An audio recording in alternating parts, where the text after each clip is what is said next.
It's 5:30, so we're going to get started. We'll start with roll call. We are missing Board Member French, who is unable to make it, and I believe Deputy Chief will be joining us shortly. Declaration of pecuniary interest. See none. Confirmation of the agenda. Can I get a resolution on that? Yeah. That the board adopts the agenda for the meeting of September 10th, 2024 as amended by adding the following attachments to Deputy Chief of Police reports, portable radio upgrade, workstation improvement plan, and a closed session item, Chair of the Police Services Board, social media policy. I get a mover and a seconder. Pete? Ken? All those in favor? And that's moved. Motion is carried, so can we get, we'll go down to minutes. That the board adopts the minutes noting no errors or omissions. Mover and a seconder. Ken? Paul? All those in favor? All right, and that's moved. And we'll move on to delegations. We have Mike Holt, who's going to do a presentation to the board. All right, I'll open it up to you, Mike. Go ahead. Okay. Mind me steal the mic? Yeah, go ahead. All right. Let me just slide this out of the way. Okay. Thank you all for having me tonight. It's a very exciting project that we've worked on with Kyle and Chief and the team there at Aylmer Police Services. So I'm going to take you through the scope, the design, the costing, and then the next steps of the project. So that's me, Mike Holt, partner and owner, Aylmer Architecture. So we're a company of almost 20 people based out of London. Interior design, architecture, project management, planning, we do it all. Southwestern Ontario based. We do work all the way to Toronto and then all the way up to Orillia and past up into Northern Ontario. We have about 30 years of experience and practice, and we actually have plenty of local experience. So I've taken a selection here just to give you an overview of our experience, and then we'll talk about your project. So upper left corner, under construction right now is the Strathroy-Caradoc Fire Station number 1. That's on Metcalfe Street. Next to that is the Strathroy-Caradoc Police Services. And that was an addition and renovation that we completed last year, phase 1. So basically what we've created for them is what we've created for you today, as in the end deliverable. So we have a scope and a costing so then they can plan for this work in the future. We do a lot of work with Ontario Police College. We have more than 20 project experiences at that building itself. And currently we're on the roster for London Police Department. We did their backup call center on Adelaide Road in London, and we're currently starting their emergency operations center in their main Dundas campus. We also worked on their perimeter security and some basement upgrades as well, various sizes. We've done some work in Niagara as well as EMDC. So our firm has a lot of correctional and emergency services experience. We're very varied as well in that. A lot of different fire stations as well, feasibility as well as new builds in the past. And actually we do a lot of churches as well. And so we have 2 there in Aylmer that we've completed. There's the Aylmer Christian Reformed Church and Aylmer Full Gospel, just to give you a picture of where we are at with our workload. We also completed for your facility a renovations and energy upgrades report, and that was back in 2014. So presentation overview. So we were hired January of this year to provide phase 1 architectural services for the Aylmer Police Services Department. Now, what does that include? So that included review of the existing drawings and documentation, get some base drawings, documented. We also did a site and building review, including Ontario Building Code analysis. We met with the chief and deputy chief to figure out what the needs are and determine what the challenges are of the existing spaces. And then with all that, we developed a programming analysis of the spaces. So what we're trying to figure out is, okay, if you're going to do a renovation and addition, what are the optimal solutions for the challenge at hand? In the end, what we have is a schematic design, which I'll present tonight, which you probably have already seen from a past presentation, and that includes floor plans, 3D massing, materials, and some site design as well. So that's one piece of the triangle. Really, any project that you take on, even if it's a home project, it's okay, what are we doing? How much is it going to cost me, and how long is it going to take? So those three items there, scope, cost, time, we are always looking at those as a firm, and a part of this phase one scope of work we're looking at as well. So we'll speak to that. So in the end, we have a cost estimate, which I will speak to tonight, based off of the scope. And then we'll talk about next steps and schedule and what we can do from here. And field any questions, of course. Ask questions throughout the presentation. I'm happy to answer. So existing challenges, as we've reviewed the site, there's a few challenges, and we've categorized them into exterior spaces and interior just for clarity. So exterior spaces, there's some challenges currently with the design. It's a butterfly roof design. This is a 1994, 96 design building. And currently it's leaking within the cell spaces, and it's evident inside, and also just evident based off of the design of the building. It's funneling water to the middle of the facility. So if you drive by the facility, you'll know kind of how it looks. There's also no covered parking currently for marked or unmarked vehicles. So there's a major snow issue in the winter, which we seem to get more and more of these days. And so for emergency vehicles, that's a challenge, right? You have to get out to emergency quick, and now you have to shovel your car off. So we looked at potential options for that as well, kind of high level look at that. Interior spaces. So here's a list of the challenges. The public spaces are very tight in the vestibule, so that's the main entrance. It's causing a potential conflict currently. So if you have multiple parties in there or multiple guests, there's a potential conflicts that have happened. So that was one of the mandates, is addressing that small, tight vestibule. There's also the kind of front of house service as well, where the receptionist or the main admin is kind of in a vulnerable position with people coming into the vestibule and having this kind of window facing them. So that needed to be addressed. There's heating and cooling issues in multiple rooms. The way the building is designed, again, it's an open truss system, so a lot of rooms have half walls, so noise transfers and also heating and cooling is very tough to manage because the building is so porous inside. There's no room for staff growth, so currently they've really maxed out the space in its current formation. So we've looked at how to grow the staff spaces as well as just make it more efficient. So looking at the limited workstations for the officers, there's really a finite amount of offices and underutilized spaces, and there's really not enough space for any kind of a large meeting. Another challenge is the server room. Currently, the server room is located in a vulnerable location. It's in a storage room with a whole bunch of banker boxes as well as a bunch of other items. So it doesn't have a dedicated room. It doesn't have dedicated exhaust or cooling. So as you know, as technology has increased, again, 1994, maybe some assumptions were made, and you kind of make it work with the space that you have. But there is no dedicated server room. So we looked at that as well. Where is an optimal place for that? The existing washrooms, which are also the change rooms, are quite small. Again, with the force that you have, you don't have enough locker space, and you just don't have enough physical space. So we looked at revamping those spaces as well. So that's kind of 1 and 2. No space for physical activity and mental health. So currently, everything is kind of open to each other. You have a lunchroom that's open to an officer workstation area. You have the mental health area. You really don't have any kind of space like that at all.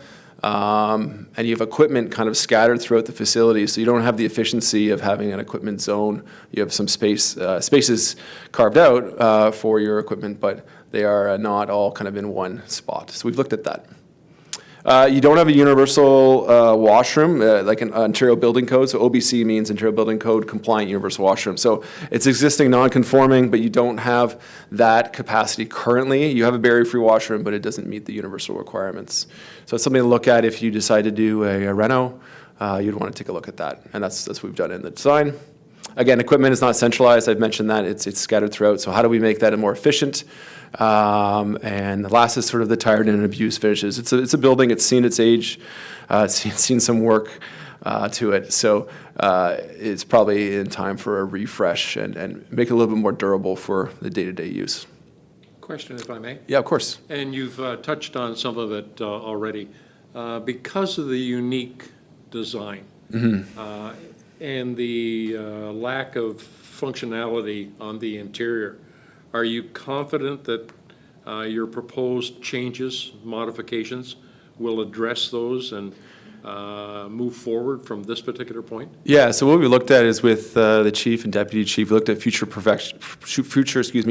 projections for staff growth, and so we've taken that into account. And really, you'll see is we're adding an addition which will then relieve pressures in some of these existing spaces. So you're able to find some functionalities and like a mental health room, a specific room for that, which could also be used for interviews and stuff like that. It's finding the flexibility in spaces and not having just a space that's just for one thing, if that makes sense. Especially in smaller service facilities like this, you're looking for multi-use spaces, if that makes sense. So I believe the solution we've come up will work quite nicely for everyone, especially for future growth. The Strathroy Caradoc station that you mentioned, Yeah. that's new build from the ground up? No, so it's an addition in reno, just similar to what yours is, but it's a much bigger facility.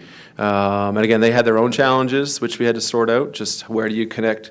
That's always one of the biggest challenges. If you're going to put an addition, it's like, okay, well, how do you actually make it connect to your building without completely demolishing the inside of your spaces, right? So you'll see what we've done in your design. But that one was a more straightforward addition to the south end of the building because it's quite long and they have a big O-shaped driveway that goes all around the facility. So it's kind of an extension of that. Thank you. Yes. Go ahead. The covered parking area, any idea the cost factor for that? So we'll talk about that when we get to the costing. It's on the list. Costing will be one of the last things that we'll chat about. So here's your existing building area. So it's a site plan of what it looks like. So Beach Street is on the north. You have some public parking and officer parking along the building. I guess we'll call it the west side of the building. Some parking on the south side, as well as you have a generator currently situated here in this sort of L-shaped. And then this is your sally port here, or your secure prisoner drop-off bay here. The cells are located in this zone, and we'll talk about the floor plan once we get into it. But this is your site plan. So always with challenges, these projects which we take on is, okay, well, where is there space logically to make some kind of an intervention? So where are we going to put the addition, right? Where are we going to do the renovation? That's what we're trying to sort out. So pretty early on, we looked at what space do we have available, where can we grow in the inside. Hey, Deputy Chief. I hear you were busy. And where's the logical space to put the spaces? So what we've done here is just noted here on the map. This made the most sense. You'll see on the inside of where to put an addition, and it allows for the still flow through as it is now with the sort of U-shaped parking lot. So there's the proposed design where we have an addition. Additions are in red, gray is existing. Again, very high level site plan of where we put everything. The other thing you'll notice is, and I'll go back and forth, is we expanded the parking for unmarked and marked vehicle parking on the south side, so extending that to 12 spaces and potentially having that covered parking space, which you've alluded to. Here's the existing floor plan. This is what you look like currently with all the site that I've mentioned. We'll go into kind of the details of where the project has changed, but you have your small vestibule as you enter in, as I mentioned. You come in and currently you go this way, and this is all cells, this whole wing here. And then you have offices in the core. You have some staff spaces, so lunchroom, workspaces. There's a courtroom officer. We have washrooms in the core of the building. You have that storage room here currently that has the server room located in here in these sort of two spaces here. So what we looked at is where can we find some efficiencies? Where can we make the logical connections? So through that, this is the design as of today. So what the colors represent, yellow is an addition, so brand new build, new floor plate. Red is also a new addition, and this is ripping off that existing vestibule and expanding the vestibule to make it bigger. So I've tracked them separately just so we can track the values separately. The green are more complex renos, or major renovations where potentially we have to look at some support structure. For instance, we are making a connection through here, and I'll go into better detail when we look at the large floor plan. But there's potentially some restructure we'll have to look at here, and in this space here, we're looking at some plumbing, underground plumbing. So we'll have to do a little bit of demo in here. Blue is minor renos, so we're looking at finishes. It's really shifting someone from one space to another. So maybe there's a little bit of a refresh in the finishes just to get that kind of durability factor up to par. Potentially some new furniture as well, depending on how we move people across the space. So we categorize the site costs, the addition costs, the major renovation costs, and the minor renovation costs separately, because they're all separate factors. And we'll talk about that when we get to costing. So here's basically the scope and area of work. And this is kind of a better floor plan to look at here. So new vestibule as you come in. We've addressed the entrance situation here with the admin being able to get out of the way of the sight line, but then roll over to speak to someone if they need to, or get out if they need help. So it's their own office, basically. Behind that is a resource area, and there's a little bit of a wall here, which is hard to see, but there's a wall there where you can go behind and kind of work. We're looking at shifting some of the internal offices around. So we have sergeant's office, we have a deputy chief's office and chief and deputy chief moving here, and we have a courtroom officer and sergeant moving here. So now sergeant is up front where they kind of need to be for the day-to-day work.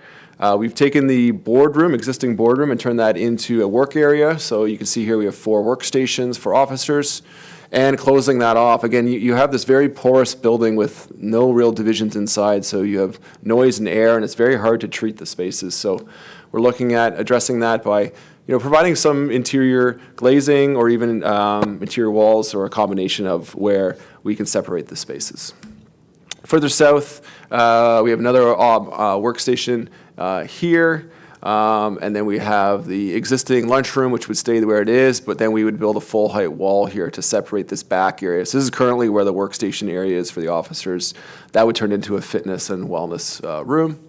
We have a mental health room located over here, I believe. I gotta zoom in on this thing, but I can't. Is there any way you could hit Control+ for me?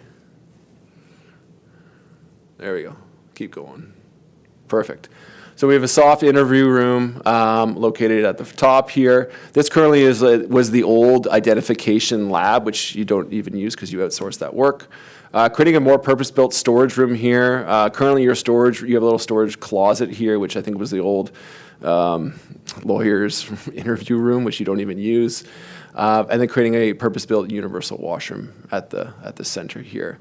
So what this allows for is soft interview space for people coming in without having to do that anywhere near the cell space. We have this leftover space here, which is currently your soft interview room area, and that would be the mental health office. So a lot of this is shifting, especially in the blue spaces. You're kind of shifting deck chairs, if you will, around the spaces to make it more functional. So you have your court officer here, sergeant's office here, and then you have your crime unit officer here, to clarify. We have the women's and men's locker room. So in that, we would look at reshifting the locker spaces, adding more lockers in, and more efficient use of the spaces, plus a whole finish upgrade. It's very tired, and it's been worn down in those spaces. We have equipment storage area here. This is in the existing storage room, that location. So creating a T-shaped corridor so you can still get out to your cars, which would be to the south, quickly. And you have all of your equipment, go bags and everything stored in this zone here securely. Then we have a new corridor now which connects the existing to the new addition. So you have a corridor that exits out to an exterior, so you have an exit. We have the 2 offices now at the south side, so chief's office, deputy chief's office at the south side. We have a larger boardroom now, so this would be used for board meetings such as this, but you could also be used for internal meetings, of course, and for any kind of briefings. So it's a larger space. It's basically taking the function that happens here and now moving it over here into a larger, more efficiently designed space. Off of that as well as we have a server room, which will be fully secured. Again, you have a dedicated room for that and expandability as well for future. So we're showing for scale, that's a server rack there. Potentially you could add 1 or 2 more. The other thing is with the storage room being a space being taken over to make this corridor connection, we've now added in the evidence room, storage room back in here. So now we have a room to do that. And then we have a barrier-free washroom as well, because if this is used after hours, potentially for a boardroom, then you have a washroom right here, which is perfect access for the boardroom. The remaining space is the Sally port itself, which we're not touching, but we do have to make sure there's an existing exit door currently right here, and we have to make sure that this room can exit out. So what we've done is expanded that and to create a little bit of a vestibule here through the existing opening, remove that door, and then create a door off of the addition so you can exit outwards. And then there's a little space here as well for some storage. Do you mind hitting Control 0? Just so it goes back. Thank you. So there's our areas there. So we have the site area. So it's about 2,500 square feet, give or take. The vestibule is 400 square feet, plus or minus, for the orange. Our other addition is just over 2,000 square feet. The major renovated areas are 700, 500, and then we have the minor renovation areas of about 1,800. So they are in square feet and meters squared. So these are the values, and this is the scope that we then use to influence the costing. So this is basically everything I just chatted about, pros and cons. So vestibule, here's the challenges: insufficient space, lacks visibility, HVAC issues, needs a proper visual connection to the reception, and it's very tight. So that is how to address that challenge. Programming on the minor renovations, reception, so adding storage from the lawyer room, removing the existing curved walls and creating a proper space for heating and cooling, and providing a window as well. Oh, sorry, I thought it went off. For a connection. The new crime unit officer would be located here in the middle, and we would renovate the washrooms, as I mentioned.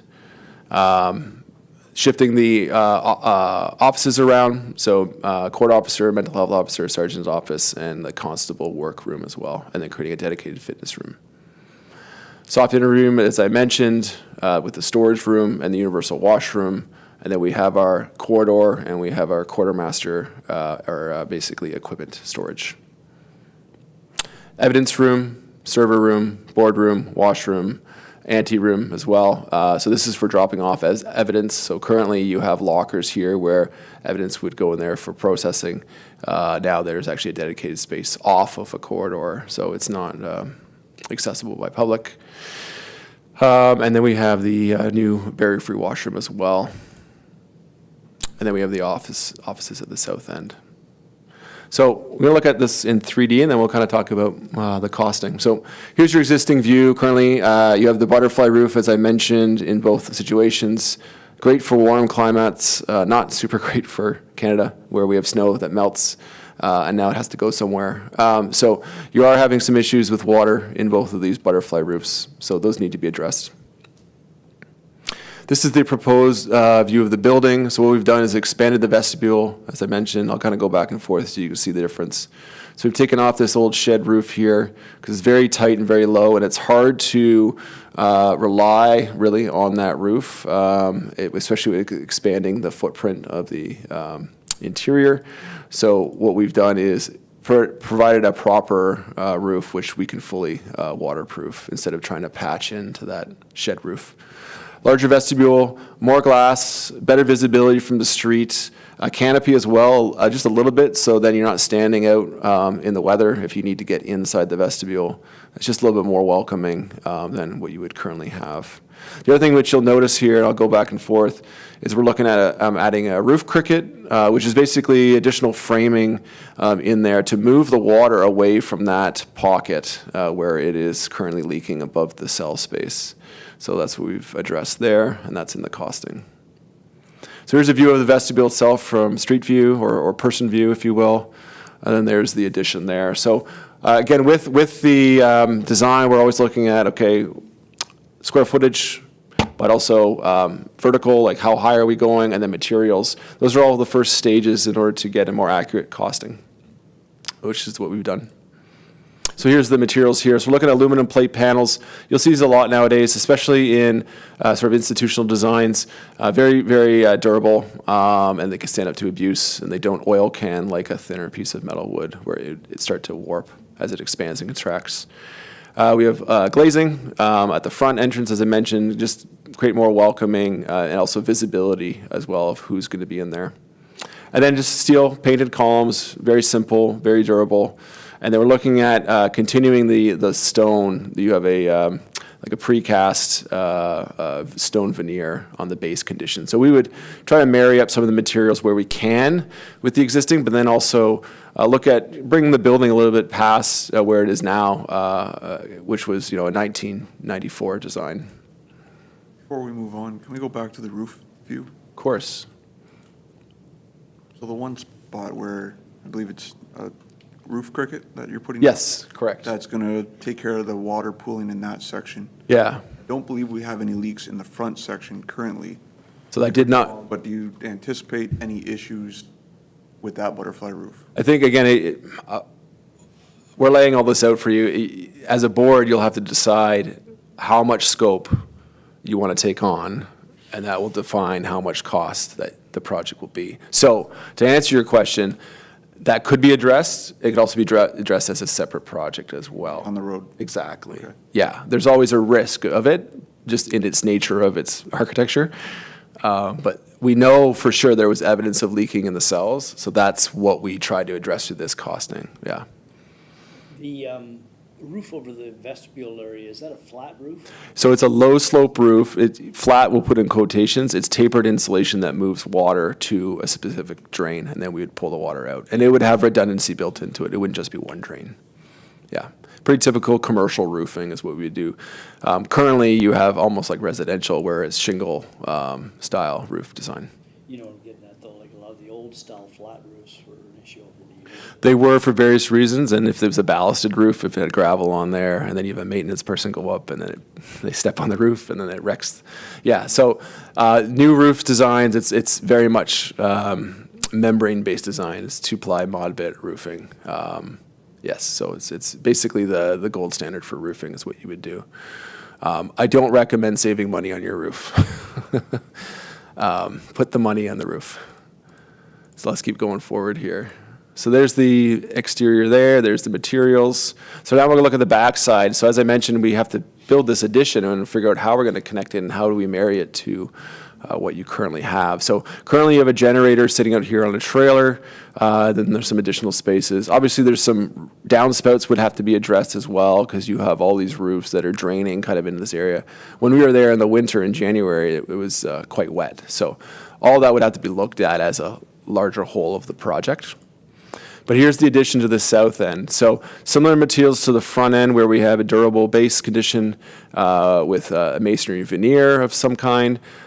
Pre-finished metal siding has come a long way, where you can get materials that look like wood, but then it's metal, so it provides the durability of metal. So you don't have to stain it every 5 years, right, or worry about it fading. So again, with institutional buildings, especially police, fire, emergency services, you want to make the building robust and durable, and so that's what we always look to do.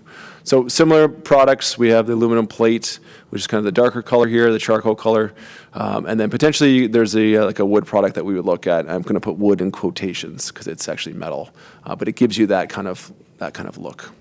So this would be the entrance into that small vestibule. That would be the boardroom there, and that's the exit door out of that sally port, as I referred to. And then there's the windows into the two new offices. So here's an aerial view. And this will show the kind of the roof challenges as well. So again, addressing this roof cricket. So currently you have this, it's a firewall actually to separate the cells from the police building. So that's what that wall represents there currently. So what we do look at the very least is re-roofing this and getting the water to the edges. So all this water, half of it's going to get pushed out to the north side. The rest of this is going to get pushed to roof drains on the new addition, so we'll have to address a lot of this roof water in the design. So that just has to be accounted for. Also, we would have new rooftop units in the to support the heating and cooling of the new addition. So that's what that would represent there. That just gives you an idea of how the site would transform. So you still would have your roundabout driveway, as I mentioned, for emergency access. Doesn't impede the Sally Port at all. It's really kind of maxing out the southeast corner of the building without affecting your traveling. And then here is the representation of the covered parking. So this just explains the roof cricket and also the rainwater leaders that have to pick up all that water. So what I just explained there. Here's the potential for the covered parking. You've probably seen this a lot. They do this a lot actually in the southern states where it's really hot and they put solar panels on it. So it's a good opportunity. This faces south. We've tilted the roof south, so there is a potential to add solar to it. We'd have to account for that as we move further along. Obviously in the design, if you want to have them solar ready. What that means is just upsizing your steel to make sure it can account for solar. Also, it could be added to the scope as well, if it comes down to it. So 12 spaces, as I mentioned at the start of the presentation. So here's your existing facade. The last kind of item is potentially looking at the stucco itself. So you have, again, 1994, 96, I think, construction. Stucco, it's faded. Stucco requires maintenance, at the very least, looking at potentially painting it out.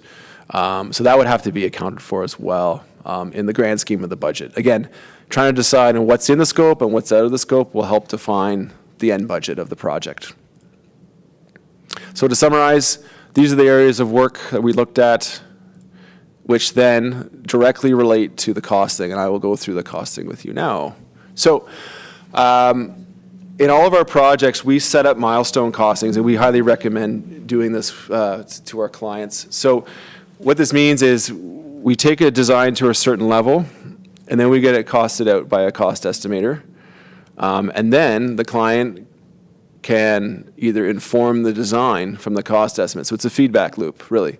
We do the design, it informs the cost estimate. The cost estimate should then inform the design. So you're always defining and potentially redefining or narrowing down the scope of the project if budget is a constraint, if that makes sense. So as I showed before in that triangle, something always has to give. So if your scope is a lot, then potentially your cost has to be a lot, right? But if the cost is the main factor, and if you only have X amount of dollars, you have to then mold the scope of the project to that cost. You got to be realistic to the budgets. So what we've done to date is a Class C costing. So what that means is right after the end of schematic design, so purely just architectural, which I just showed you, we have a cost estimate, which I'll go over. What we recommend, if you proceed to the next phases of the project, because engineers would start getting involved, where we would have a structural engineer, mechanical, electrical engineer, and a civil engineer, as well as we would further keep working on the design and the actual technical drawings.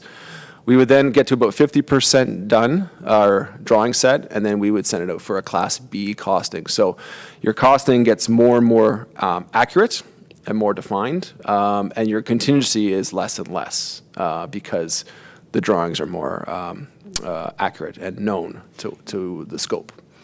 You can also then do a Class A costing, which would be about 90% complete all the drawings, and it's a pre-tender cost estimate. So in the life cycle of the project, we would be done about 90% of all the drawings. We would send it out to a cost consultant.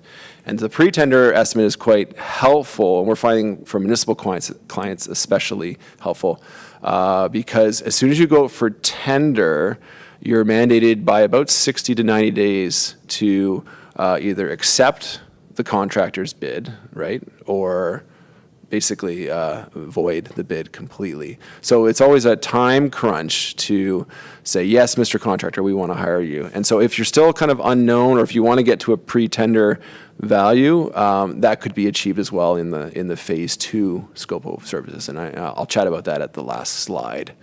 So just so you know, this is really high level, as this is the first layer of milestone costing that we would recommend on this project. This particular project will be driven by budget. They all always are.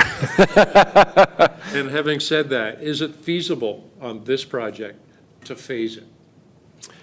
Yes, of course. And again, that's why we tried to create this roadmap for you. I'll go back to the colors here.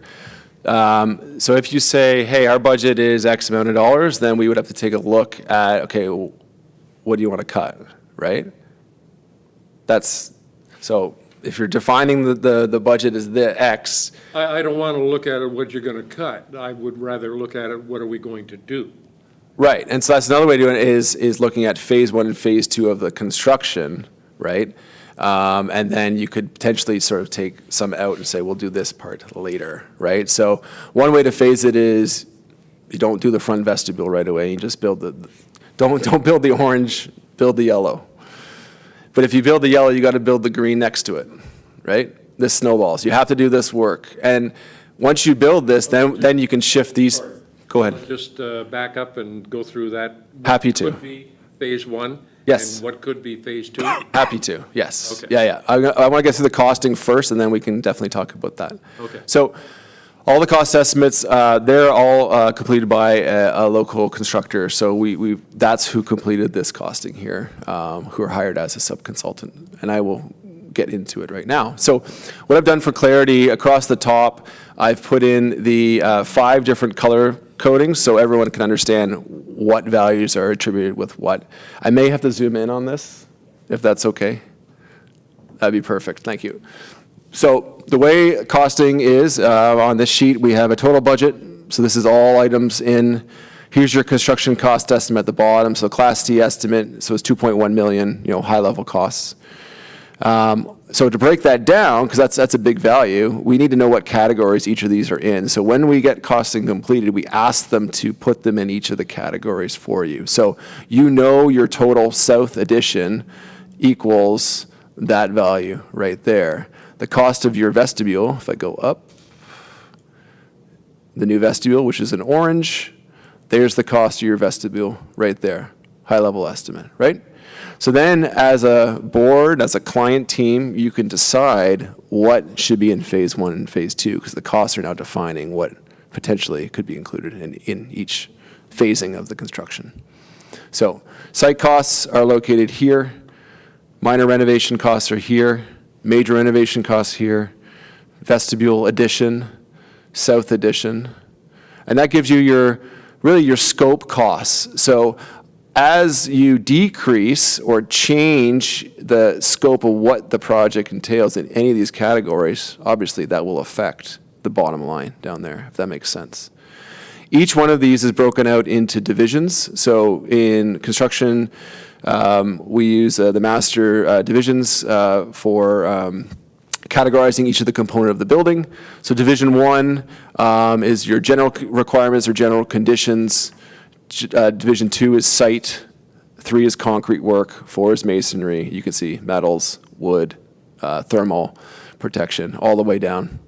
So based off the design that we've created, we sent it to the cost consultant with all of the kind of assumptions, and this is the general assemblies that we're gonna, would be building to. So the robust assemblies, as I mentioned, so concrete block construction, steel structure, and then cladding it with the materials that I showed on the exterior. Because that gives you the durability on the inside. It also gives you the post-disaster rating that you would need. So that's all affects these line items in here. And that's what they then categorize into each of the phases of the work. So total site work, for instance, that includes concrete sidewalks, includes the earth movement, includes any pavement work. That's why those have numbers and none of these do, because none of it has to do with the site. So hopefully that makes sense to everybody. Going further along to the west side, I think actually, if we hit Control 0, and then I can go to the next slide. There we go. So I explained it up there. So the estimate's broken out into the site work, minor renovation, major renovation, vestibule addition, and south addition. That's what the 5 of those mean. The next one to that, next category to the right of that is allowances. So Allowances are carried because, again, there's a lot of unknowns, right? This is very high-level schematic design, but so far in the allowances, there's some planting allowance in there. There's some testing inspection, because when you get under construction, you're going to make sure you have testing inspection for soils and for bearing capacity. And there's a few other allowances in there as well. So that basically gives you a allowance, I think, is a 40 or 60K right now. The items next to that, the next three, are purely contractor related. So we have general conditions, we have overhead and profit, and then we have insurance and bonding. So these values, just keep in mind, as this $2.1 million value, this total project value, if you change, as an example, if we change anything in these 5 categories, these are purely just percentages that are based off of the value of those 5 categories, if that makes sense. So I think it's like a 4%. Again, this is all estimates, but that's kind of where the ballpark is. If this is a competitive bid, which it would be because it's public money, it's gonna be a step sum contract, and so you would potentially have a competitive low bid value, if that makes sense. So again, because this is a estimate, the values are high because this is the starting point. So those are the contractor requirements and values here. There's a few other items down at the bottom just to be aware of, and a few other exclusions that are not noted on here. So there is a design cost allowance, or really a contingency, which is a straight 10% markup right now of your total value here. As I mentioned, this is one small fraction of doing the project, phase 1. So again, there's a lot of unknowns, and those have to be factored in. They're not zero values. So you have to pay someone to finish up the work. So hopefully my firm would be amazing. But that's not a zero value. You want to factor that in. There's also construction contingency. You need to be carrying a construction contingency for the construction. There's also escalation. This budget is completed, as of July of this year. But if you don't start construction in 2 years, you have to factor that in, right? Otherwise your budget's kind of moot at that point. So those are the 2 values here at the bottom, and they're really pure just percentage factors based off of the total construction. So again, if you narrow down the scope or decrease the scope in these 5 categories, it will decrease this, which would then decrease the fraction of that percentage. Hopefully that makes sense to everybody. So that is the high-level overview of the construction budget. Happy to field questions. Also happy to provide this to everyone too afterwards, because it's a lot of information to go over. And Kyle, I don't know if there's anything that you want to say at all. Came in late. You're right at the beginning. Yeah, no, through you, Mr. Chair, my thanks to Mike. He's put together a good product. This was not created on a whim. There was a lot of thought and methodology that went into this that we'd, even at a different time, be happy to take you through the thought process and kind of moving operations up to the front. Also from a risk mitigation standpoint, having the officers closer to those that are in custody, having the sergeant directly overseeing the officers where they're going to be working and closer to the front. Just the logistics all made sense, and a lot of things that we worked kind of collaboratively to put together. So, yeah, any questions I'm happy to take as well.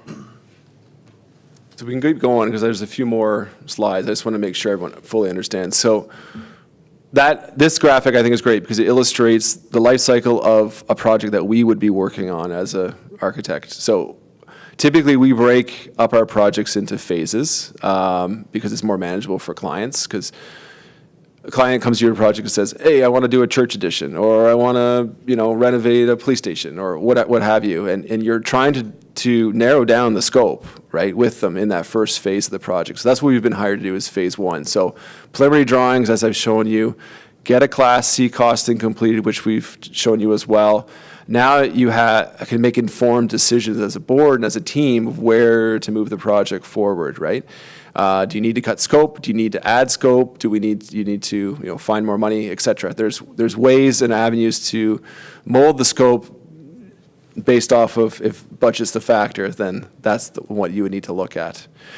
Phase 2, though, what that requires, there's a lot of work that happens for us as architects and consultants after the schematic. What we would be doing in next phases is if you say, this is the budget that we're working with, guys, this is the scope. Now you actually have drawings as well, which you can mark up and you can say, this is the scope that we want to do. This is the budget that we want to have. Meet this.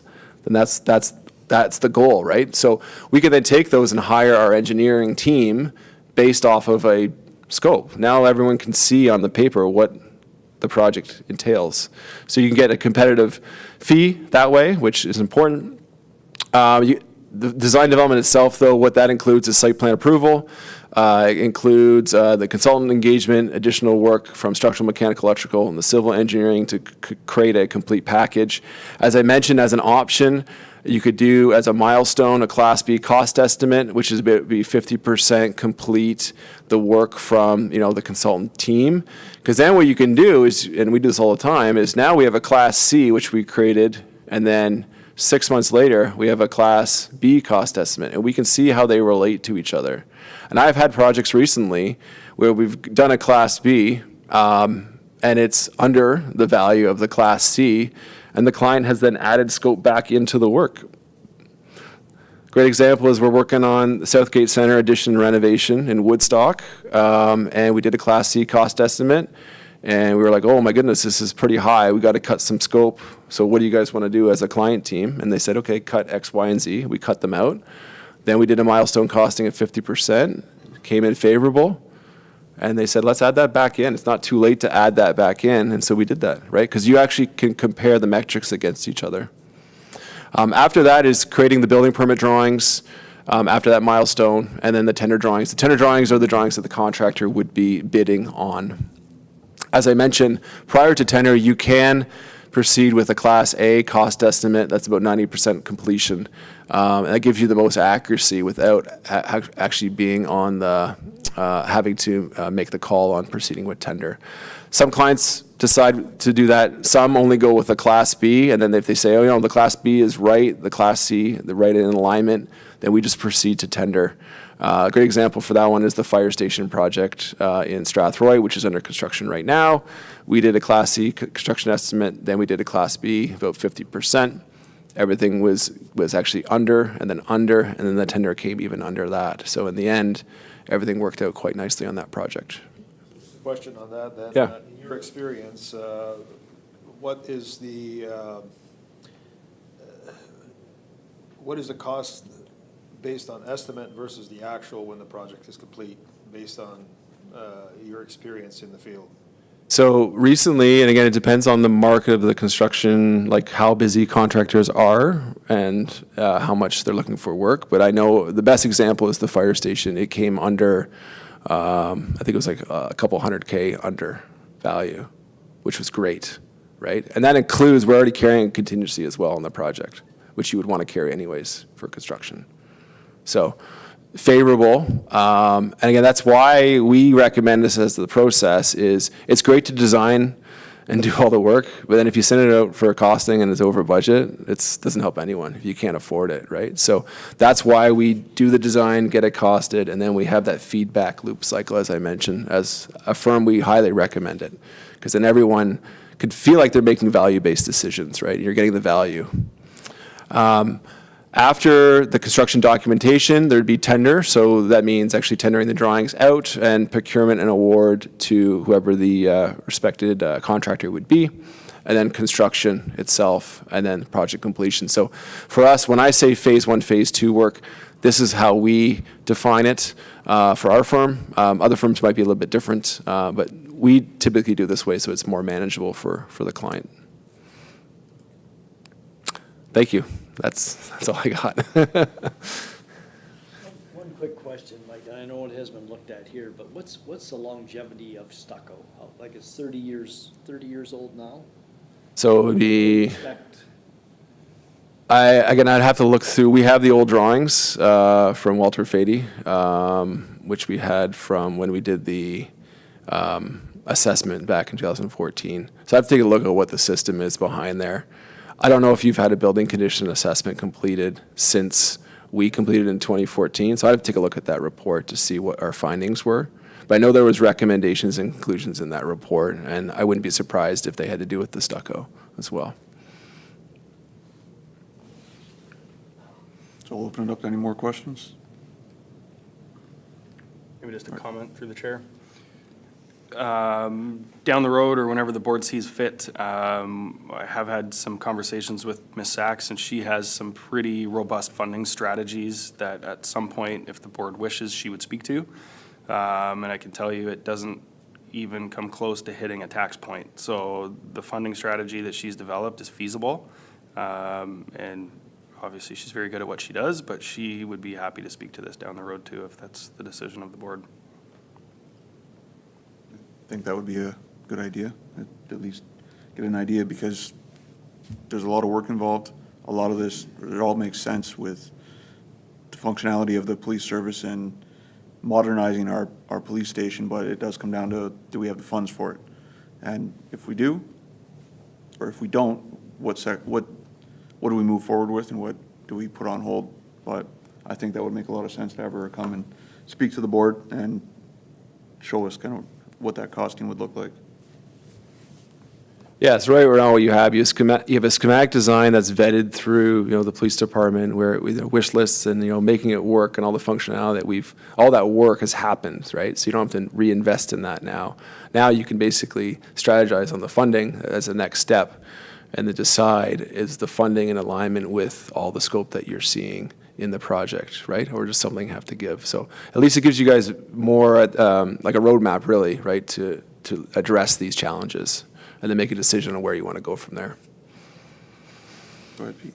This is a good time to find out if we can make it happen as we roll into the next budget cycle. So the sooner the better.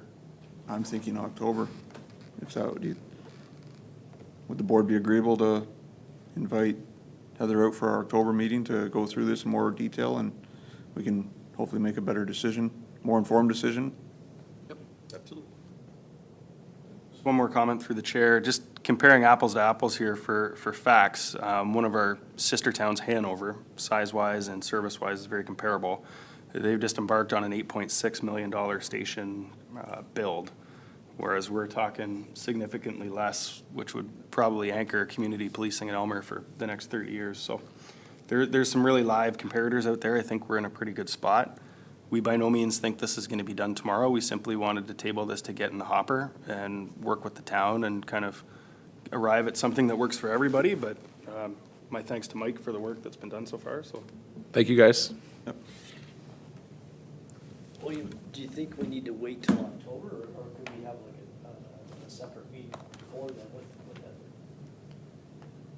Do you think, based on timeline, we need to call a special meeting sooner? Or can we wait until October? Respectfully, I think we could probably wait. It'll depend on Heather and how busy she is, because she's got a lot of balls in the air, I know, but she said she'd make herself available, so. If the that's up to board, if the board would like, we can reach out to Heather and see what her availability is, and if needed, I can Thinking send out time-wise. communication to call a special meeting if required, based on all of our schedules as well. Is Okay. that satisfactory? Okay, we'll do that. All right, thank you, Mike, I appreciate it. Nice to meet you all. Yeah. Thank you for having me. Michelle, can we get a?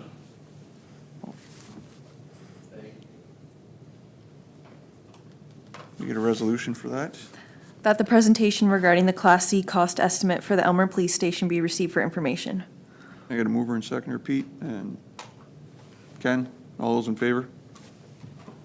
All right. Thanks again, Mike. Thanks a lot, guys. Unfinished business, we have none. I see no new business. So we'll move on to reports.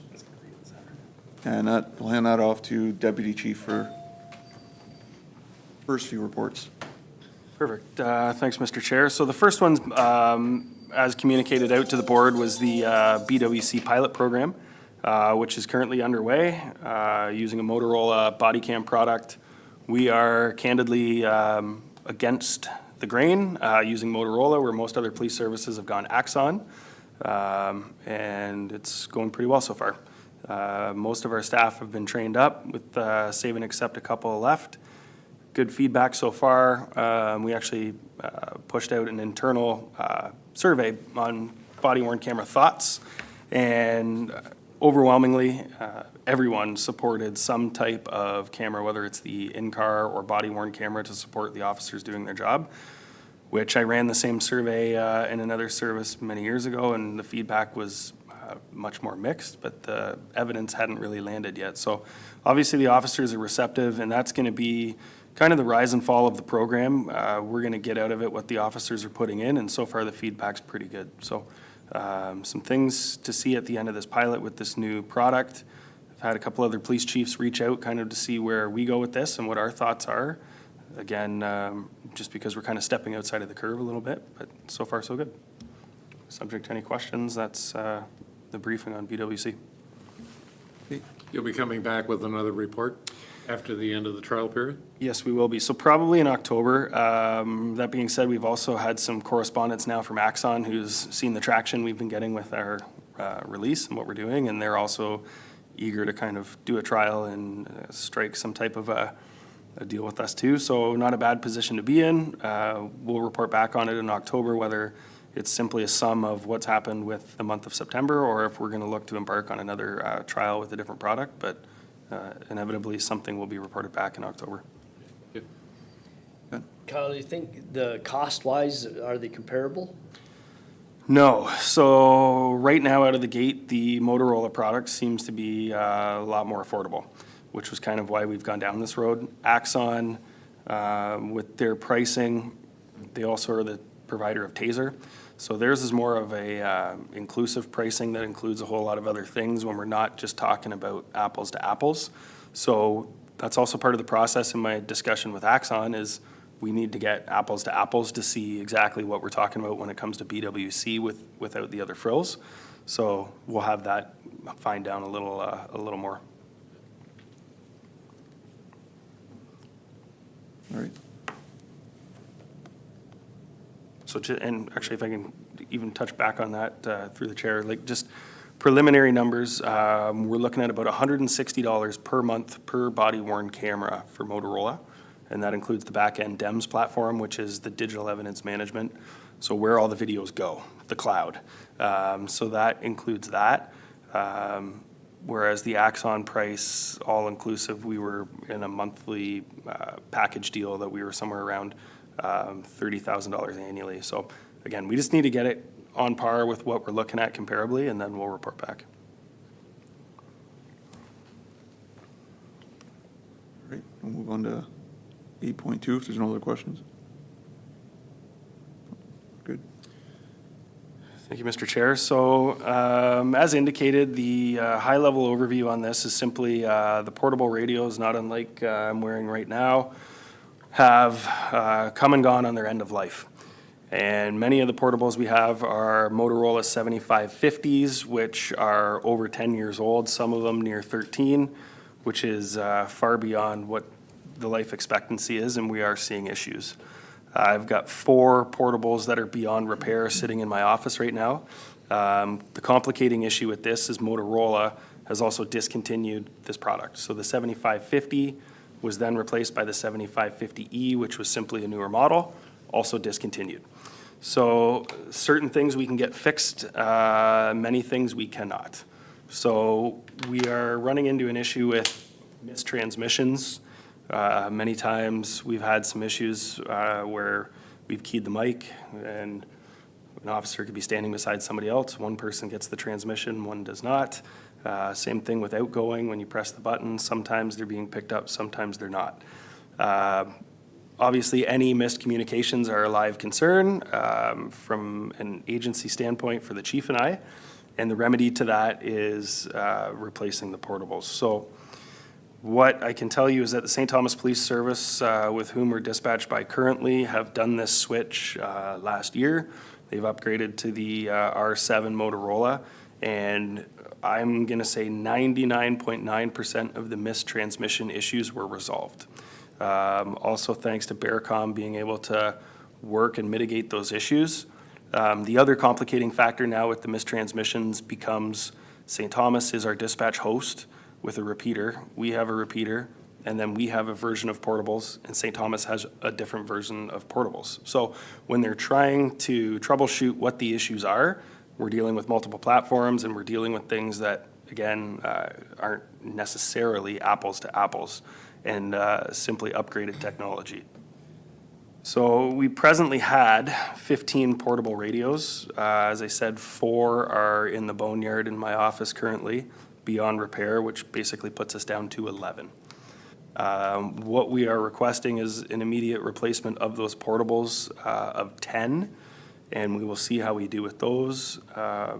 We were approached by Bearcom, and just a background on Bearcom. Bearcom is they're the service provider for the radios. So they take care of our communication center, they take care of our portables, they take care of our bandwidth, they take care of any of the repeater issues. They are who we are in a contract with, and so is St. Thomas. So they had a fire department that over-ordered portables that then left a surplus of 15 on their hands that they offered to us at a 30% discount. So price was good, timing was right.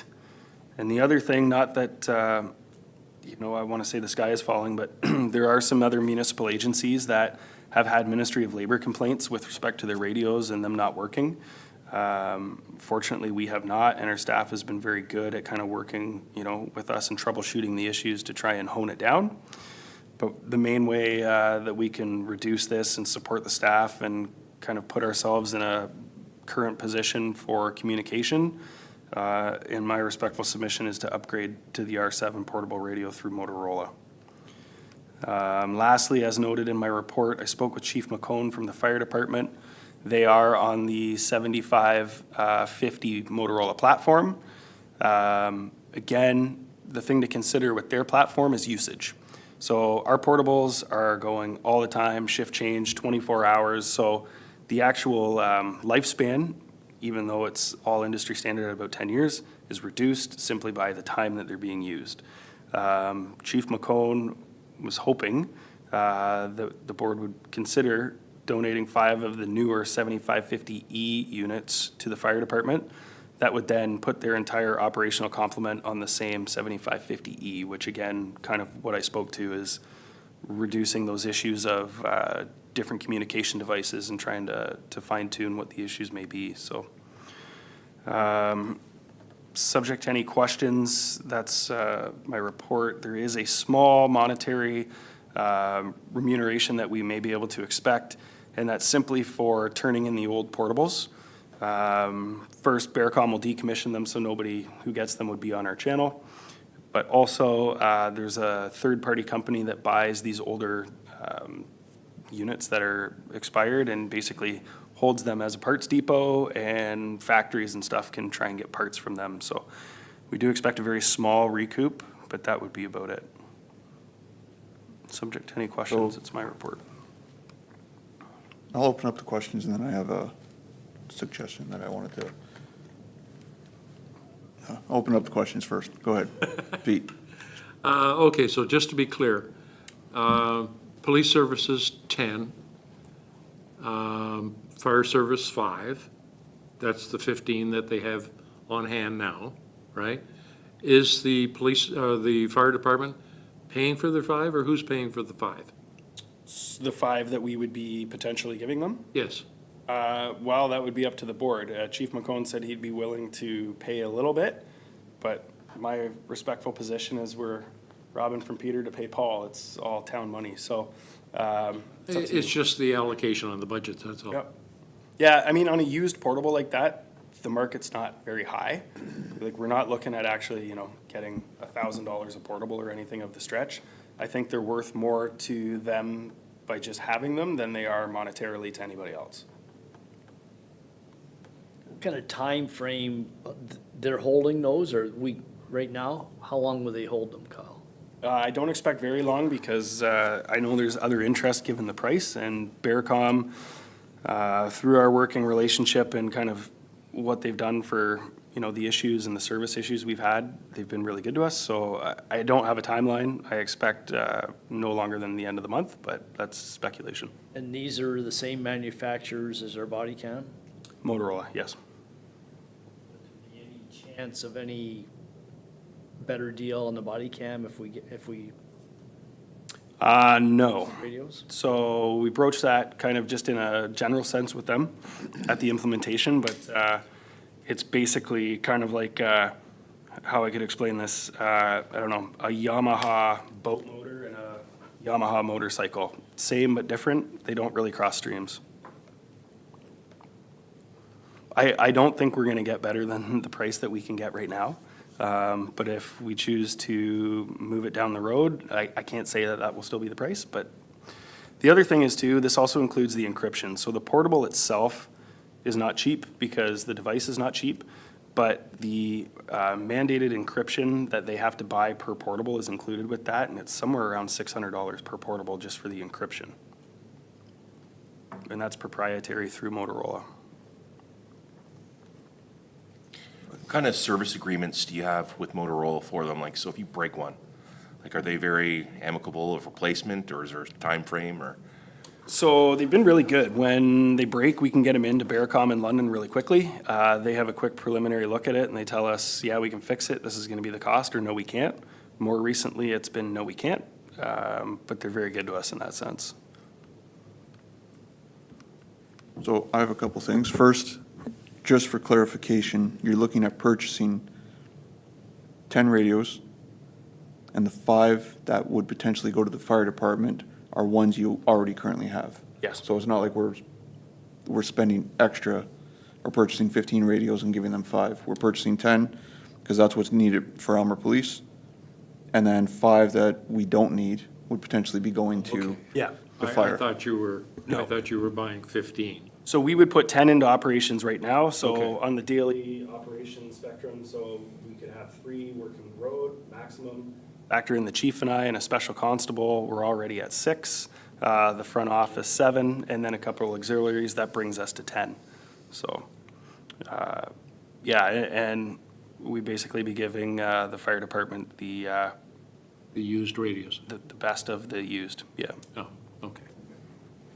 And my other comment, because I believe once we go through the reports of the deputy chief, the resolution is that the reports be received as information, correct, Michelle? That's correct. Can we make an amendment to this 8.2 so that way we can make a decision on it now and the deputy chief can move forward if we approve it? So can we pull this and, do Yeah, you want to, do we make a decision now? You want to do it now? Yes, Okay. I'll make that motion, if you like. All right. So the resolution, if we are in support, would read that the board approve the purchase of 10 portable radios and that 5 Motorola units be approved for the transfer to the Aylmer Fire Department. All right, mover. Pete, you're good to move that, seconder? Ken? All right, the only thing I want to say before we vote on this, It should say that it's coming from reserve, right? yes, The motion? Sure. yeah, So we could say, and that further, the funds for purchasing will be coming from the reserves. Yes. okay, yep. So you're good with Pete, and you're good with that, Ken? So the only comment I'd like to make is, when you're a first responder and you have a radio, when you click on that button to talk, and it's a potentially life-altering situation, you want whoever's on the other end of that to hear you. This hopefully can resolve some of the issue that our frontline officers have had, so something I think would show our dedication to their health and safety as well. So, all right, can we get a vote on this? All those in favor? And that's moved. All right, That's carried. thank you, everyone. That's carried. So 8.3.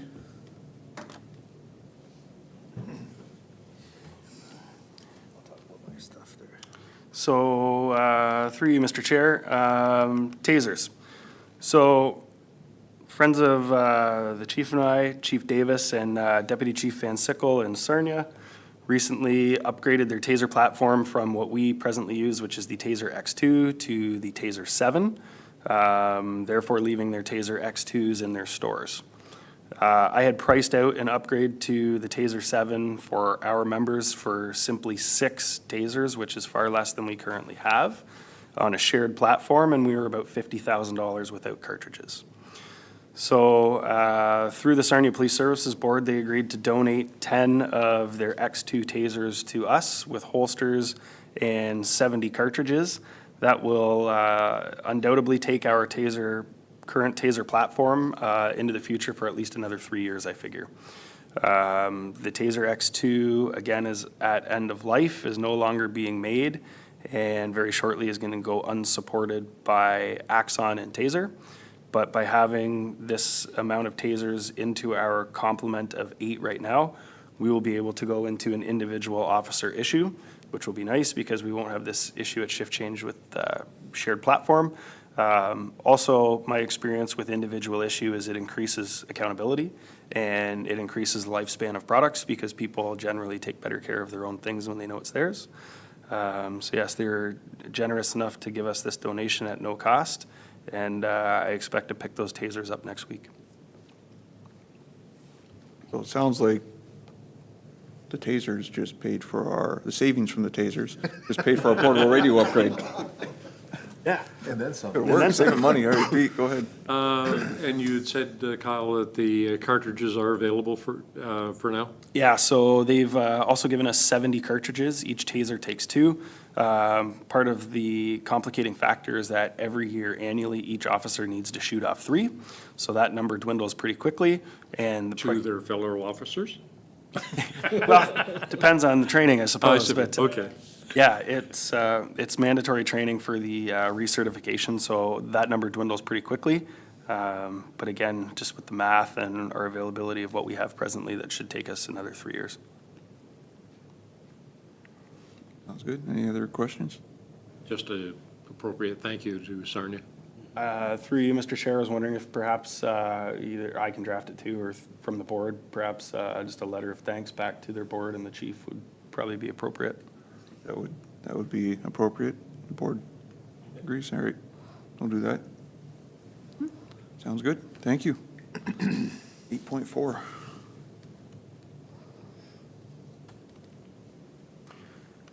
Okay, again, through you, Mr. Chair, and this rides on the heels of Mike's presentation to some degree, but we very candidly realize that our workstations for our officers presently are the issue.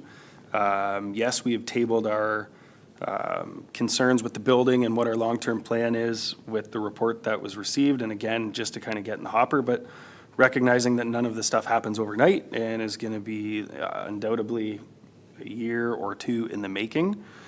So what we have proposed and what we've gone through a quick overview, and I will breeze through it. If there's any questions, please stop me. But the main issue is where the officers are working right now. And if you scroll down one more there, Michelle, yeah, right there. What we have is exactly as described. It's a single slab of countertop that's been screwed into the wall. It is presently in what used to be the fitness center for the police station, albeit over a decade ago. Bit of a rubber floor. The chairs ergonomically simply don't go under the slab of countertop. We have limited working space, as you can see. Exposed wiring with none of the wiring and the proper IT materials anywhere to go, which doesn't leave a lot of space. And obviously with that too, privacy and acoustics when officers are trying to conduct a telephone interview or a telephone follow-up or scribe an interview. There's just simply no desk space, there's no room, and there's no ability to do that. The biggest issue too is, I mean, a picture's worth 1,000 words. I think most of the board has kind of seen the space, and I believe the in-person's probably worth about 2,000 words. But if you go down even one more to the next one, what we've got is, like the ergonomic issue, I said, we've got the wires, the IT guys have done the absolute best that they can do with what they have to work with.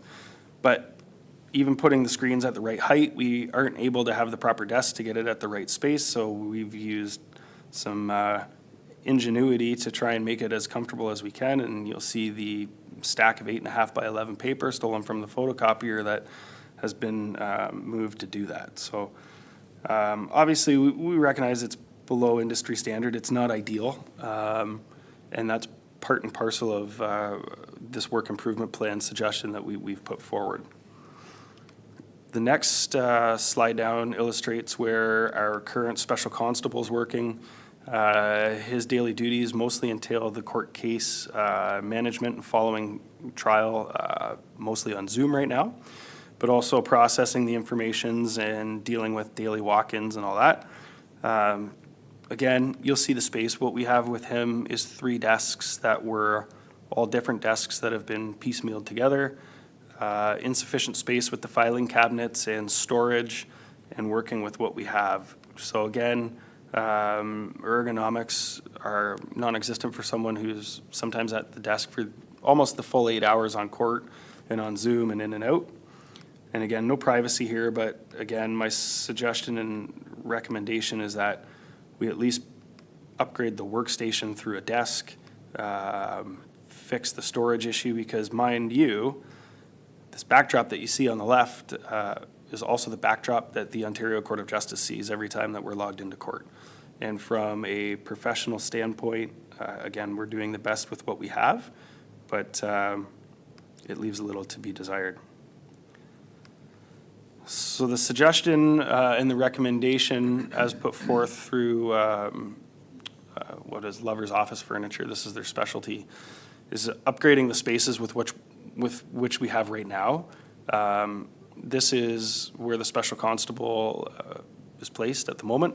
This is using the exact same space with a different workstation and using the space that we have. Obviously, it's ergonomic. That desk actually rises up. Should that person want to stand up at any point during the day and work, the workstation is powered. And then what this also does is it includes 2 new storage units, 6 bank, floor to ceiling, which would alleviate the issues for what you saw with the stuff behind them. So if we can go down still a little bit more. So basically, even one more, Michelle, if you don't mind, just to the schematic. Yeah, so right there. So this is not any different than what Mike had proposed, and using this as our focus, we're staying with the plan. Should this come to implementation, we won't be moving things twice, and we won't need to incur costs twice. So the current boardroom, which is now shown as Constable's Office in blue on the left, we would be retrofitting our boardroom currently and effectively giving up that space, but creating 4 proper workstations with proper desks. One of the figures below also highlights the carpet and the state of that boardroom presently. It's ripped, it's soiled.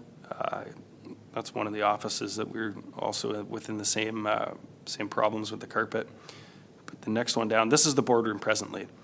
So what you can see just to kind of the top of the chair on the far right is about a foot-long rip, and the carpet is from the inception date of the station till today. So our request is moving the constables to where we are hoping to move them long-term anyhow, which is forward into the boardroom, closer to the front office to support the office staff and the walk-ins, and most importantly, closer to the cell block where, quite honestly, that's our biggest liability with having prisoners. So they're within an earshot of acoustics and audio, closer for their checks, and overall just in a better position. This is also the state of our lunchroom presently. My request includes a new table and some chairs. These 2 chairs, you actually can't get them side by side very well. And it's an old oak table from, I'm not really sure where, but it might have been here from day one, but it just, again, it doesn't really give you that calming sense and that break that, you know, anybody, let alone a police officer, would be looking for after a 12-hour shift somewhere just to sit down and heat up their lunch. So our request is effectively this, and it's moving the constables up into the boardroom, which will be this layout here. So a bit of an open concept, using the space that we have, but also affording a little bit of privacy to each of the respective workstations. On the left side will be the printer location as well, so it'll pretty much be one-stop shopping for the officers. Again, ergonomic workspaces, fit with the chairs, industry standard, and proper heighted monitors and everything of the sort. This also, our request also includes removing the flooring, which you saw, into an industrial vinyl, I think it's a vinyl laminate, but it's basically the industry standard where we won't have to deal with this carpet issue again. It's very easy to clean. The cleaners can take care of it, boots, mud, what have you, that's not an issue. The other request is that we're going to be moving one of the offices temporarily into what would eventually be the soft interview space for the public at the front of the building, which was the old ident suite.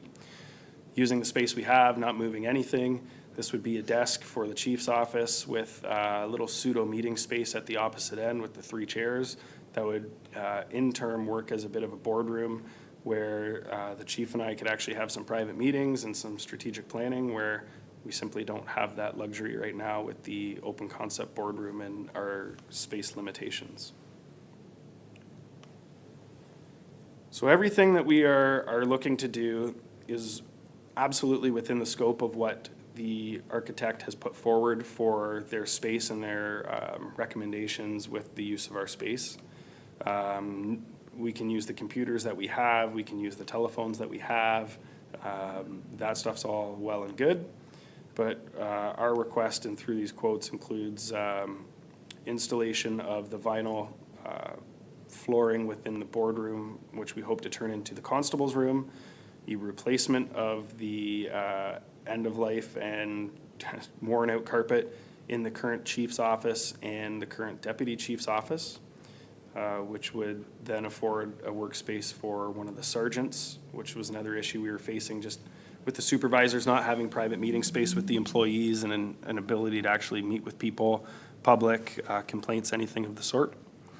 And then the workstation costs, the chairs, the desks, delivery and tax, everything. So I've broken it down based on the quotes. The flooring quote from a local company to do everything was just over $9,000. Related paint and supplies, we're going to tap into Chris through the town here. He's been great, trying to save us some costs and help him. And we're also, we have some plans to move some things, and we're going to roll up our sleeves here as well to kind of do what we can to get it done. One of the costs is cable drops. So for each of those locations of the workstations, there needs to be obviously IT lines for the phone and the computer. And to do those 4 workstations plus the photocopier, the quote came in at about $2,800. So plus tax is $3,000. And then effectively 6 new workstations. So that would be 4 workstations for the constable's area. That would be a workstation for the special constable, and that would be a workstation for the chief's office. Included with that is new kitchen table and chairs, with the total being $36,000 for that. So again, our request, moving this forward from what would have been effectively a 2025 capital request, drawing from the reserves now. Our position is basically this. We want to do what we can for the morale. We want to have a professional, respectful workplace for our officers, and this is the way in which we think we can best do it, being mindful of costs, but also being mindful of an immediate implementation. We want to try and retain what we have, and I think this is kind of a small step in the right direction. So subject to any question. Thanks, Chair. 2 thoughts. The flooring that's suggested, in order to have consistency, assuming that we go ahead on the bigger project, is it a type of flooring that, with all intents and purposes, will be standard at that particular time or available? I know things change, but it's not a special kind of flooring that is here today and gone tomorrow? No, that's a great question, and I appreciate you bringing that up, because I asked the same thing too. We don't want a maroon floor next to a green floor or something, so, yeah, there are some very standard, normal industry kind of standard flooring that they've assured me really doesn't change a whole lot. Some that hasn't changed within the last 10 years, and they say there's no issue even matching up some other things, so. Okay. The second thing on the, in section 5, the financial impact, it says the balance would be 451. Actually, after the radials, it'll be 421, Yep, right? exactly. Just so Yep. we're all on the same page. Yep. You are correct. Less the cost of this. Yes. With regards to the flooring, is there any way of working with Mike to ensure, just like if we were gonna do a project in our own home, you're right, you don't want mismatched. Can we get the exact flooring, do you believe, that would pair up with what they're gonna use if we go ahead with the bigger project? So this was actually something that we tabled with Mike, saying, hey, this is our ask, this is where we're going with this. We don't want to get in the way of things, we don't want to ruin things, we don't want to make things more expensive. He said this will not be the case. He's happy to work with us and give us the recommendations, but at the end of the day, they basically kind of offer their recommendation on spec and what it is, and the finishing touches is effectively our decision. But yeah, he is there to consult with, and we'll give his recommendation, and, you know, beige floor is a beige floor, but we'll get there, yeah. So my question is, the current constable office, if we move it up to the boardroom, what are we doing with what will eventually be the new fitness area? So in the meantime, it's gonna have to stay storage. Right now, we're bursting at the seams back there with officers' duty bags, the criminal codes, radars, alcotests, radios, body cams. Presently, we have some of our long guns situated outside of one of the change rooms that we would also like to move so that all the equipment's in one place. One of the photos, which you can't see from the angle I took, our lunchroom actually has 2 bookshelves in it that house our drone, our LiDARs, our radars, training materials. So we need to put that stuff all together, hopefully in one-stop shopping, and that would be the temporary fix, is we would look for storage back there. We're a long ways from a gym, is the short answer. But it's still being utilized, Oh, yeah. being used.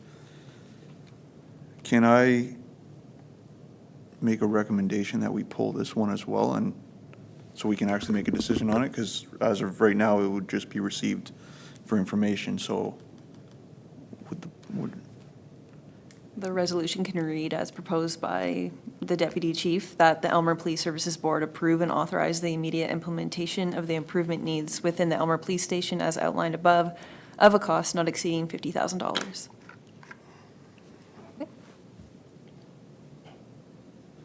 would anyone Did Michelle say coming out of the reserve? coming out of the reserves? We can add that as well, not exceeding $50,000, and that coming from the reserves. Anyone like to move that? Spend your first 30,000, Paul? Let's do All it. right, Paul? Second? Ben? All right, only other comment I have is I think that this could be a huge morale boost for our frontline officers, as you mentioned, and it could be a step in the right direction, even though the rest of it could take time, and we got to find money, but if we have some money to make a change right now, I think this could be a good step. All right, any other further discussion? All those in favor?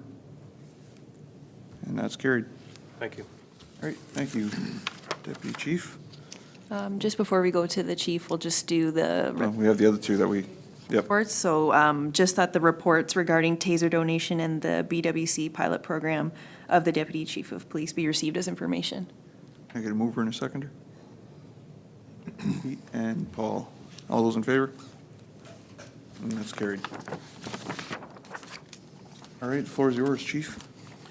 Okay, through Mr. Chair, I'll take you to page 55 to make it sort of expedite the process here, because all of the reports for June, July, and August are in the page 55 for my monthly meetings section. So, yeah, there it is. Thanks, Michelle. So for the month of June, situation table attended 4 meetings, no high-risk situations presented from Aylmer. 6th of June, high-risk DVI meeting, which Kyle's involved with as well, with our crime unit officer and the sergeant.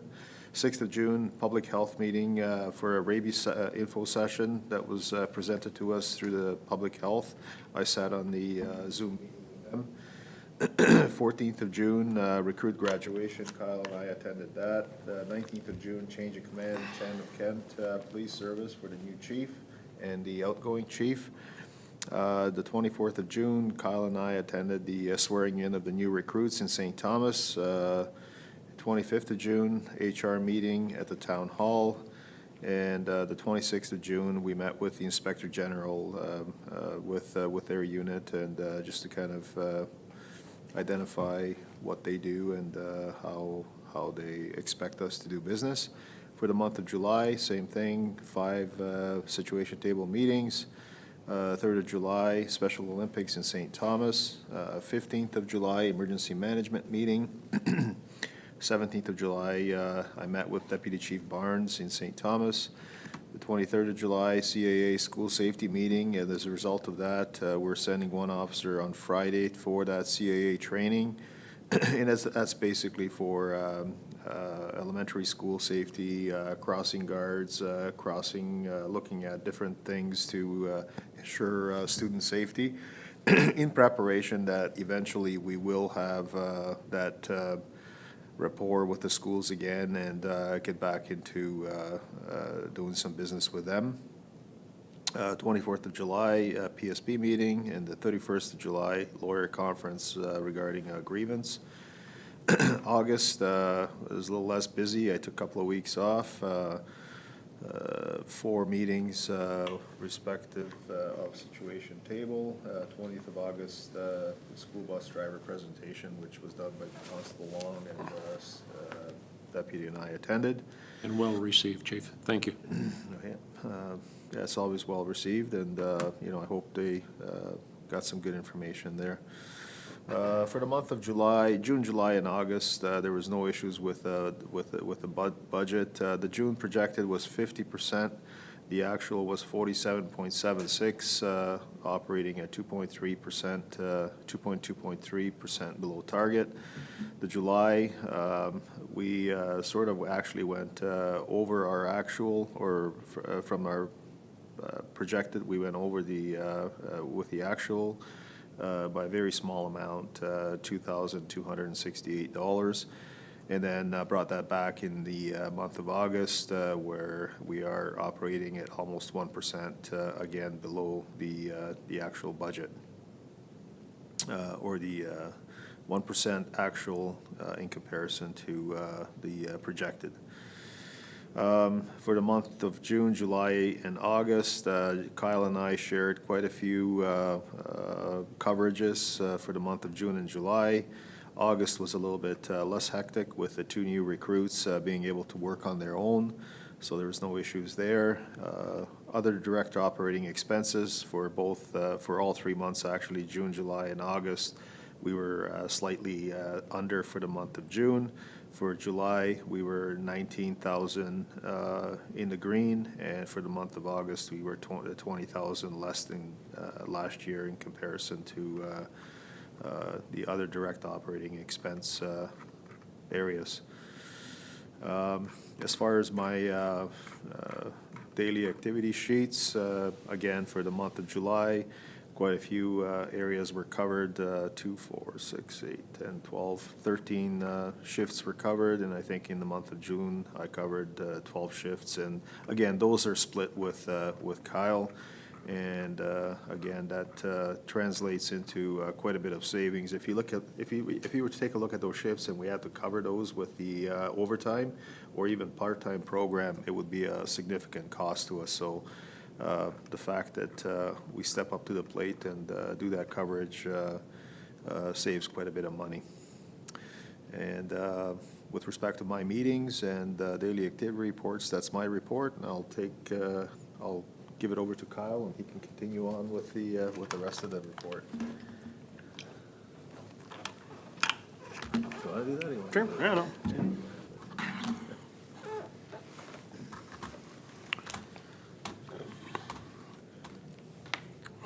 Okay, 8.1, I think, Michelle. Oh, I got we did 8.1. 8.10, I guess it is. Gotcha. There we go. Okay, for, as the chief said, June, July, and August, been quite busy for everybody. Calls for service, obviously, this is the time of year when people are out moving around, so. DVI and high-risk meetings also tapered off back to 1 per month, so we attended those. Year-to-date, we're at 8. Community events, we're quite busy for the summer with that, 6, 5, and 7 for a total of 43. Feedback from all of those has been really good. We've had some things like the car show, the fair, some opportunities where we've been able to engage with the public, and it's been really well received. Foot patrol, our numbers are quite in the green and trending high, as is our bike time. So the officers have been doing a good job getting out for the summer months and the nicer weather. Criminal investigations, SFST, so standardized field sobriety tests, more for impaired driving, roadside tests. We had 2 of those over the 3 months. Criminal charges, 4, 14, and 12. So obviously quite busy there. Drug investigations, solved 1, 1, and 3. CASO meetings, we attended one of those for our district, and our participation in that remains high. Complaints, none over the summer, which again is a testament to the way the officers are kind of conducting themselves with the higher call volume, and again, receiving no complaints is pretty good. 911 calls for service, 10, 10, 15, kind of on par, and again, is screened pretty well by the communicators and freeing up our officers when we need. Sexual assaults, 2, 1, and 0. Percent cleared, 50, 100, for an overall of 40, so we're doing good there. Violent crime, incidents 4, 8, and 7. So obviously those ones take our officers a little bit more time and are a little more involved, for a total of 56 for the year. And percent cleared, 50, 88, and 43, which again is well above the provincial average. MCM, 2, 1, and 1, total of 4. We've done a bunch of SOR compliance checks and submitted 4 VI-class reports. Property crime, social media posts, again, we're getting a lot of views. If you look at the year-to-date from 2023 until now, about 120, yeah, so we're almost double, so we're doing well. And again, that's just the engagement that we're building up with kind of more of a frequent post and kind of some tips and tricks to kind of get our communication out to the public. And candidly, Facebook seems to be the spot where we're talking and communicating our message the best. Property crime clearance rates, again, pretty much on par with the provincial average here, 20, 15, and 33. School calls obviously tapered off, as well as most of the youth interaction over the summer. Trouble with youth calls, 6, 3, and 7, and those numbers obviously indicative of people being out of school for the most part and having a little more time on their hands. Situation hubs, the chief attends the situation tables, so 4, 5, and 4. And unsolved follow-up calls, 113, 118, and 98. So lots of work going on there. Tickets for the month, June, July, August, 80, 86, 101. Broken down into liquor, other, and then criminal code charges. Again, these are the ones that take up the most time, but 11, 32, which is a pretty high number, and 20. And already our total, as you can see, is at 186, so we've certainly trended higher in that regard. Ride programs, busy for the summer months. We know the public's out more, so the shifts have been doing a good job combined with our Solicitor General grants, so 14, 17, and 11. Obviously, a lot of vehicles being stopped there for a total of just over 6,000 to date. Warned HTA, so that's when someone comes through the ride and is spoken to about perhaps a defective headlight or something of the sort. We use it as an education method, 11 and 13 and 10. And ASD tests, so the actual roadside, blow into the roadside tests, 12, 22, and 20 for a total of 89, which again, far surpassing 2023. Impaireds, 5 over those months for a total of 18. Use of force reports, none for this reporting period. And prisoners processed, males 4, 11, and 10. Females 1 and 2, and youth 1. So even if you look at our numbers here again, like most are trending up, processing more prisoners as well based on the increase in charges.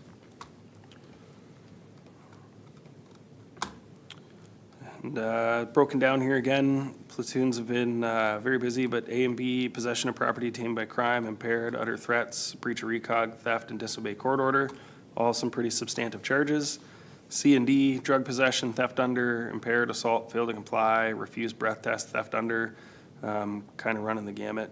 And as the chief mentioned, him and I have been busy on the road as well, so. Subject to any questions, that's that report. And on to 8.11.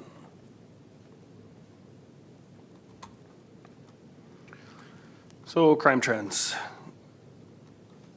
So as you can see here, first one, violent crime.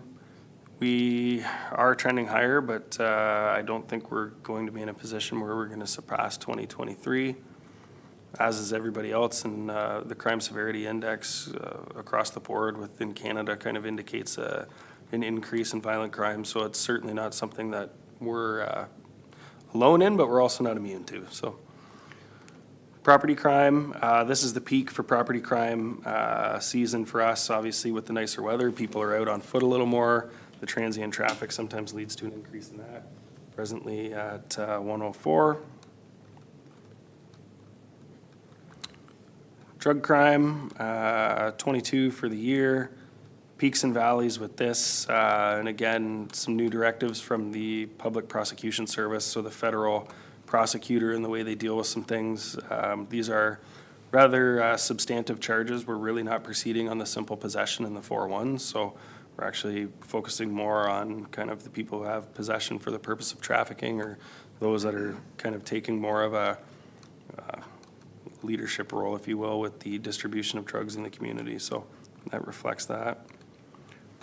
Domestics, 45 for the year, nothing alarming. As the last couple of years have trended up again, we're probably going to finish up somewhere on par with 2023. Motor vehicle collisions, we're definitely down in, which is a good thing. 911 calls, again, due to the robust screening process by the communicators, we've seen a reduction in that as well. And foot patrol, we're again trending in the right direction, and undoubtedly we're going to pass where we were in 2023, which both the chief and I feel is the bread and butter of community policing. So that's a big piece of that for us. Mental health, we're at 48. Last year we were at 91, kind of at the halfway point.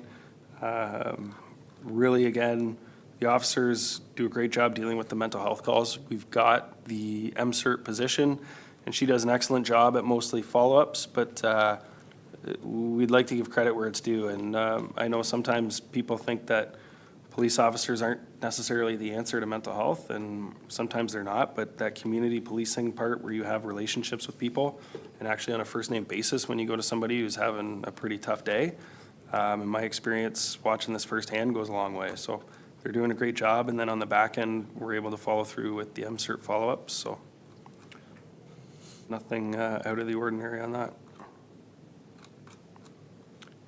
Questions? Kyle, you mentioned that the two new recruits have fit in very well. I remember there was a gentleman has graduated from Trails College. Where are we at with him? He's still working through some red tape. So some core requisites, some core requirements that need to be done. He's still working away on that. And once he has that all aligned, probably sometime in early next year, actually just spoke to him today, based on our staffing and our needs, we'll be in a position to speak with him again. But Glad to hear the other two are doing well, fit in well. yeah, and our next one graduates tomorrow. And the chief and I are going to that, and he's doing very well. So we're very pleased with that. Okay. 8:13.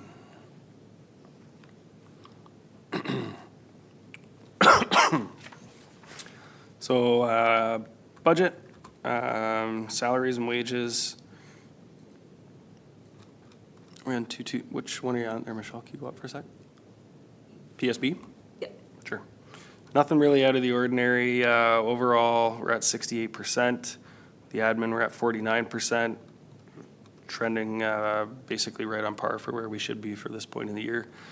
Obviously, some expenses that will land here shortly will be some legal fees with some matters, but I've seen the invoices that have come in, and this lawyer that we're using is pretty fair, so nothing alarming.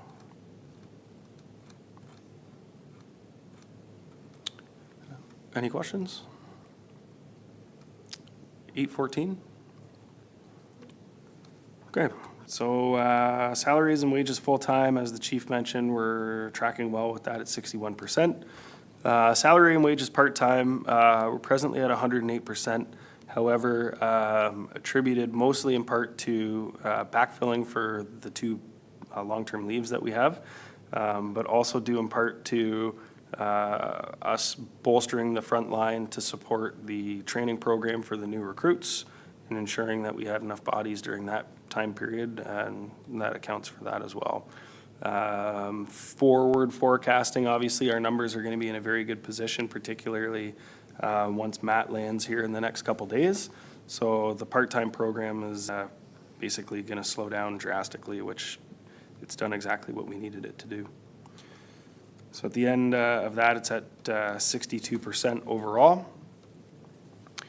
And down, overall, doing fairly well here. Kyle, just a sec, if you don't mind. Sure. For the last few years, EI and, or unemployment insurance, OMERS and WSIB have been hard to budget. Are we beginning to get a handle on unexpected increases in those particular departments?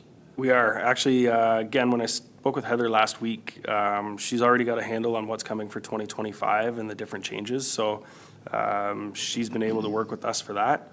But again, if there's any late changes, and there's been late changes with their rules, we're kind of at their mercy. But thankful for Heather. She's very, very well versed in these things, and she's done a good job at tuning the chief and I to what we need. But she says she's good for 2025. So. Okay, thank you.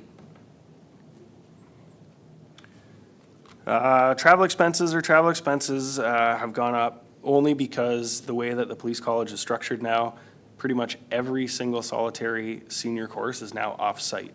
Where we once had the luxury of simply going 5 minutes down the road, we're having to see some costs incurred with hotels and shipping people off, which we've never really had before. So our courses for the year are pretty much done. The chief and I have been very mindful of that. So, But we've also attended a couple of services too.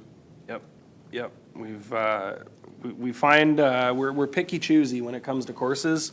We're not sending people to Thunder Bay or Sudbury where it's going to be, a big expense. We say no on a lot of courses, and we try to, pick Chatham or some of our local satellite agencies that can kind of help us out in that regard. So, yeah.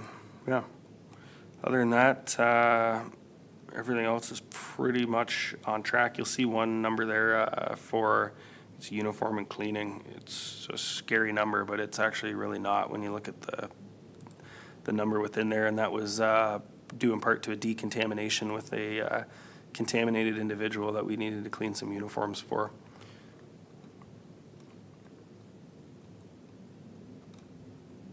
Six three five six zero, repairs and maintenance office. Can you just refresh our memory what that one was? Budget 515, spent 9,000? I'll have to check on the detail. Was that the roof unit? It might have been, yeah. I think it was the HVAC. Yeah. I can get back to you on it, but I'm fairly certain it was the roof unit that we had an issue with the HVAC. Yeah, we had that, plus we had a garage door that we had to replace, pumping out the Sally port. There was a service there which still is, smells coming out of it, so we're gonna have to call them back. You know, a couple of other expenses, the front door, or the back door had to be replaced, and that was at about a couple of $1,000. The keypad, because the old one is the original from 1994, and it finally gave out, so that was a significant cost as well. So when you add those little things up, obviously it adds up to the actual cost of the repairs. Thank you. So the total admin repairs, materials, and supplies presently sits at 61%. Again, with some minor anomalies, overall back in line at 61. And then contracted services, 65%, dispatch, et cetera, and on many of our maintenance contracts. And then 42% for rents and financial services. So again, well under for the point of the year in which we're at, to a total of 62% for total general fund expenses. We're also, with the grants, we just communicated back some updated certificates of insurance. So we're going to be having some grant money processed here probably within the next week or so, which will hit our lines here for next month. And subject to that, net general fund, 65%, and that's our report. Any questions from the board? Nope. All right.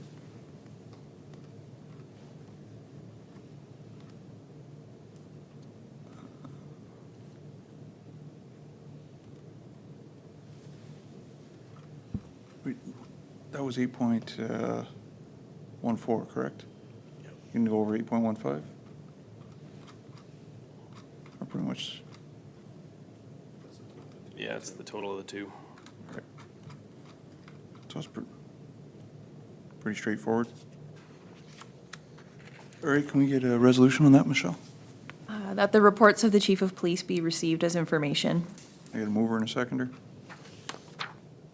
Paul and Ken. All right, all those in favor? And that's moved. All right, our correspondence, do we need a resolution for correspondence? No, we're good. All right, so we'll need a resolution to move into closed. Okay. That the board moves into a meeting close to the public at 7:23 PM to discuss the following matters. Chief of Police, report to the Police Services Board, recruitment update, personnel update, Chair of the Police Services Board, report to the Police Services Board, succession planning. Chief of Police, report to the Police Services Board. Chair of the Police Services Board, report to the Police Services Board, Aylmer Rights Conciliation. Chair of the Police Services Board, report to the Police Services Board, complaint investigation. Chair of the Police Services Board, report to the Police Services Board, social media policy. And that consideration of these items is closed to the public pursuant to Section 44(2)(b), D, E, and K of the Community Safety and Policing Act 2019 as amended, as the subject matter pertains to personal matters about an identifiable individual, including members of the police service or any other employees of the board, to labor relations or employee negotiations, to litigation or potential litigation affecting the board, including matters before administrative tribunals, and to information that Section 8 of the Municipal Freedom of Information and Protection of Privacy Act would authorize a refusal to disclose if it were contained in a record. Can I get a mover and a seconder on that? Pete? And Paul? All those in favor? All right, we're moved into closed.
So resolution that the board rise from the meeting close to the public at 8:16 PM and reports the following: that the board received for information and provided direction to the chief of police regarding reports about